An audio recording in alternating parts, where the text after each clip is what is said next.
The Sports Ball Stuff podcast is brought to you by The Goddamn Sauce. Go to thegdsauce.com for details to order all the sauces to replace your ordinary condiments. Pulpery Media presents Sports Ball Stuff with your hosts, Brock and Ben.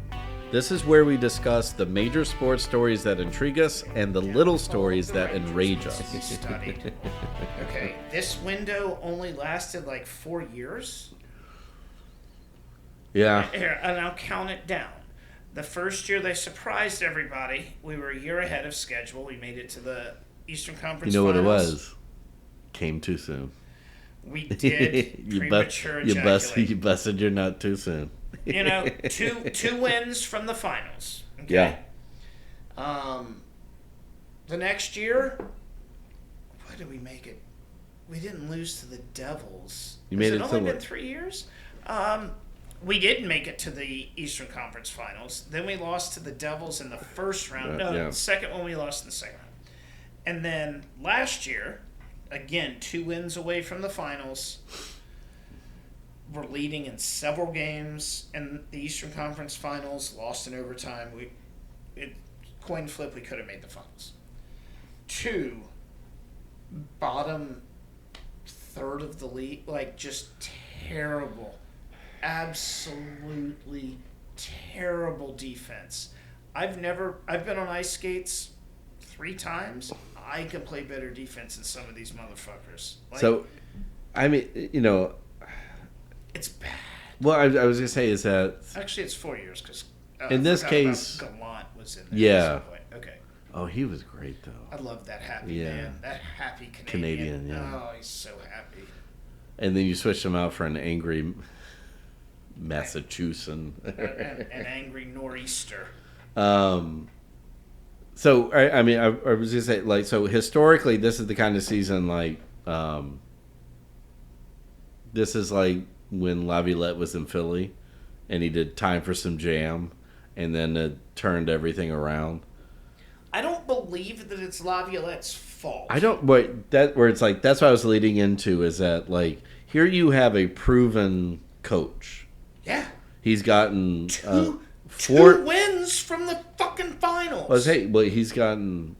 Were y'all in the finals last year? No, 2 that- wins that's right. away from the finals. So he got the Flyers into the finals. Correct. He won Lost with to Chicago, which was Chicago's start of their fucking Yeah. dynasty. he won with Carolina. Correct. He got the Preds into the finals. Correct. And then he's been And then just he brought us to the Eastern Conference Yeah. Finals, 2 wins away. and so I don't. No, he does have a history of losing a locker room, but No, at this stage, this I don't. is not losing Yeah, a locker room. I don't think that's it. Yeah. This is Mika Zibanejad like hitting a wall. Yeah. Injuries, Lindgren falling off a fucking cliff.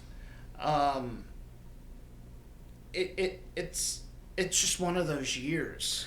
Yeah, where you're like the gamble that is building a team every year Correct. doesn't pay off. Exactly. You know, we didn't make any big splashes over the summer. It was just No. like, let's run it back. We were a couple of wins away. No, like, you weren't like the Predators and went all out in free agency.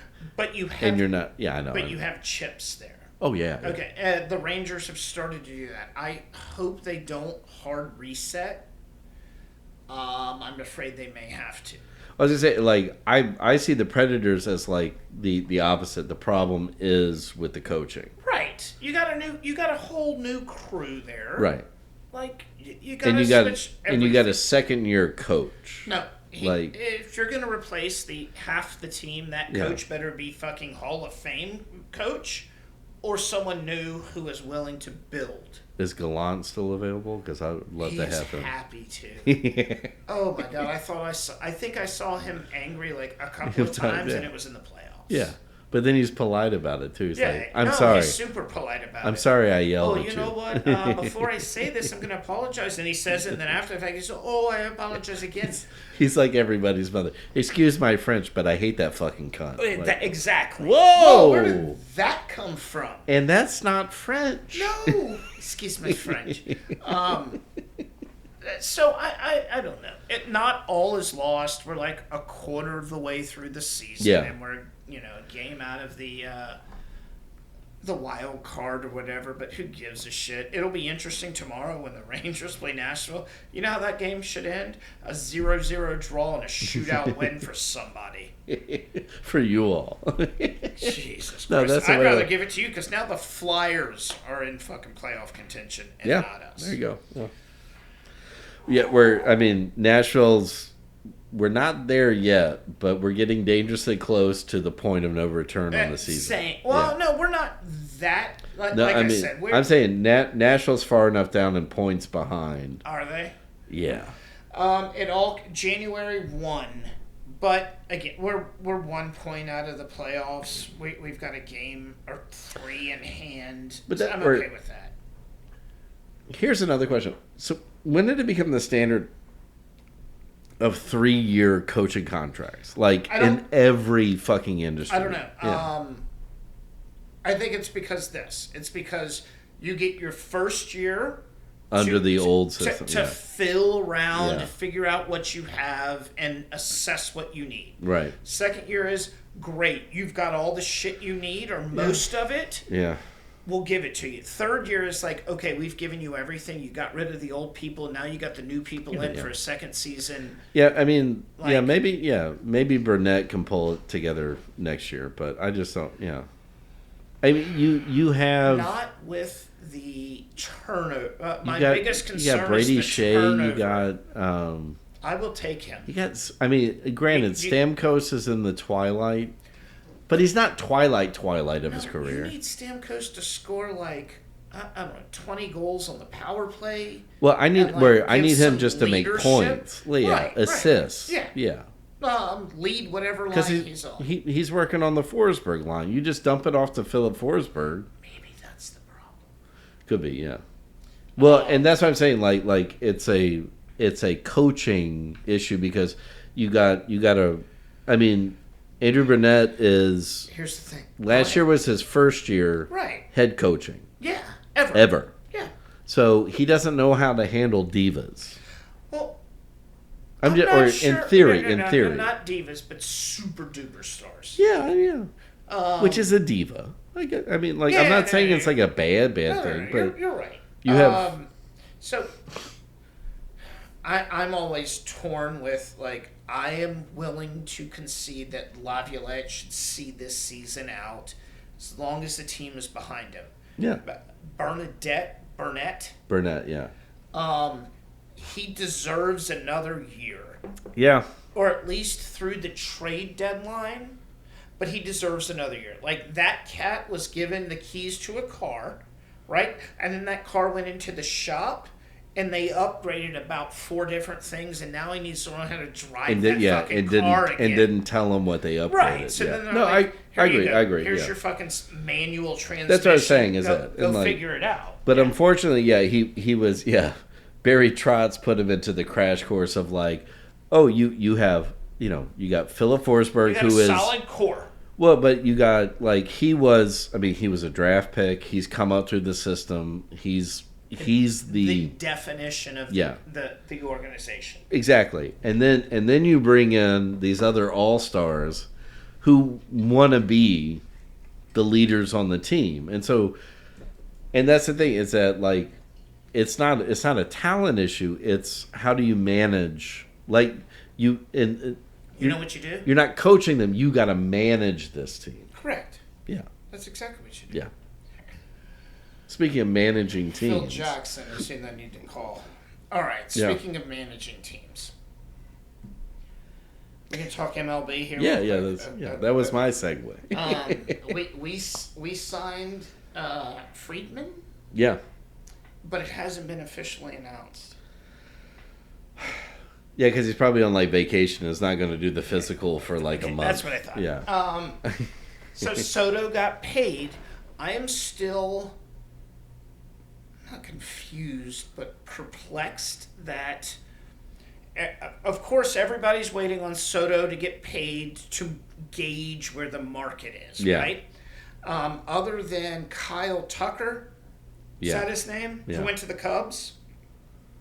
No, there's been no major moves. Well, because right? we're in. Did GM meetings just finish? Just finished. Yeah. Winter meetings just finished last week. I mean, like, I'm surprised Cardinals still have Nolan Arenado at this point. Everything I've seen and read is the Yankees are on that list, and God damn it, if they don't do it, I will drive to St. Louis and carry his ass for free to New York. I mean, and in recent past, Cardinals coming over to you guys have had at least a good impact at the very beginning. The impact has been on my boner. Okay? Just going to say. I mean, we're Matt Carpenter, Harrison Bader. Oh, God, I love both of those men. But also that think about it. Then you move Jazz. The big greasy dude who had the open-chested gold chain, Voit, Luke Voit. He was a Cardinal. I know. Yeah. I love that.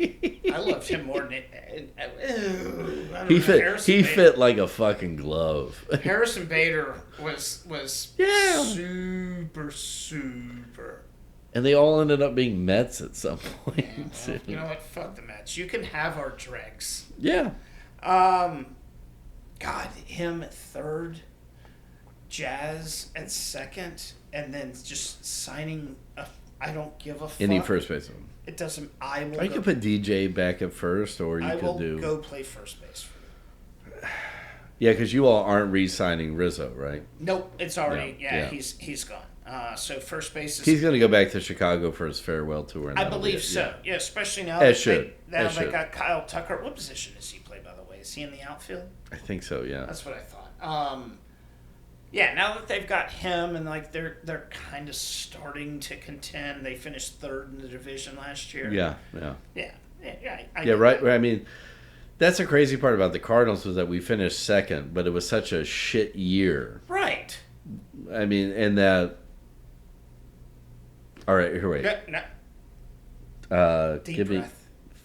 Me 30 seconds. And I know I've done this before, nope. but I went through this with my sister-in-law. I've done it with my mother.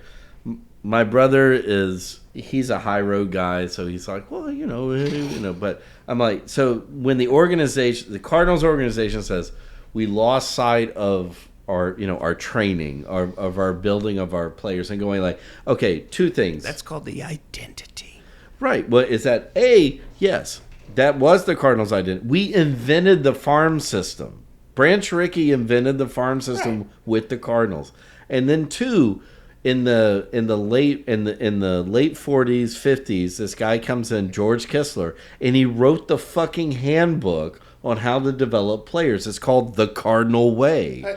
Did I just? No, I didn't. They keep it fucking secret, apparently, until this administration decided we don't need to read that fucking book anymore. It's the 152nd Congress. Yeah, and then you have the owners going, well, we need to cut our payroll because we don't make enough money. You own half of St. Louis City, for God's sakes. Like, yeah. You get money. You got money coming out of your ass, and you tell me you can't funnel some of that into the team while retaining. How old are the owners now? Because it's like a generation. It's like 87 generations now. They bought them in 93, or at the end of the 93 season. So they've had them since like 94. 20 plus years. Yeah. No, they're 20 years per. So we're on Bill DeWitt the third as the president. So So that's fine. I'm not going to get into the DeWitts because that's another fucking 10 minutes. But yeah. But again, like I like this soft reset. Like it's going to make spring training fun because I'm going to see a bunch of new kids. I love a soft reset, which is what I'm hoping the Rangers do in hockey. Yeah. I like what the Yankees are doing. They're focusing on pitching. The following segment has been brought to you by The Goddamn Sauce. Go to thegdsauce.com for details to order all the sauces to replace your ordinary condiments. The Sports Ball Podcast is a production of Pulpery Media, produced and edited by Ben Grimion. Marketing by Brock Ryder. Graphic design by Beck Ryder and Ben Grimion. Music by the Heisenberg Compensators.